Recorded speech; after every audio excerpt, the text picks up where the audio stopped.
পরিদর্শন করেছিলাম। সেখানে আমরা আশঙ্কা করেছিলাম যে গণনার সময় একটি সমস্যা হতে পারে। আমরা কালকে রাত্রেবেলা পর্যন্ত নির্বাচন ফলাফল ঘোষণার সময় পর্যন্ত আমরা কিছু তথ্য সংগ্রহ করেছি। আজকে সারাদিনে আমরা বিভিন্ন সেন্টার থেকে আমরা তথ্যগুলো পেয়েছি। আমাদের কাছে ব্যাপক অনিয়মের তথ্য এসেছে। ইতিমধ্যেই আমরা সেই তথ্য দিয়ে মাননীয় রিটার্নিং কর্মকর্তা বরাবর এই আসনের পূর্ণাঙ্গ ভোট পুনরায় গণনার জন্য আমরা আবেদন করেছি এবং এটার অনুলিপি আমরা বিভিন্নখানে দিয়েছি।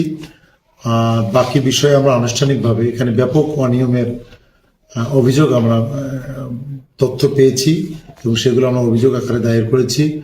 আগামীকাল আমরা আপনাদেরকে সাংবাদিক ভাইদেরকে ডেকে প্রেস কনফারেন্সের মাধ্যমে আমরা বিস্তারিত জানাবো ইনশাল্লাহ। তবে এতটুকু জেনে রাখি যে এখানে গণনার সময় বিরাট কারচুপি হওয়ার তথ্য আমাদের কাছে এসেছে।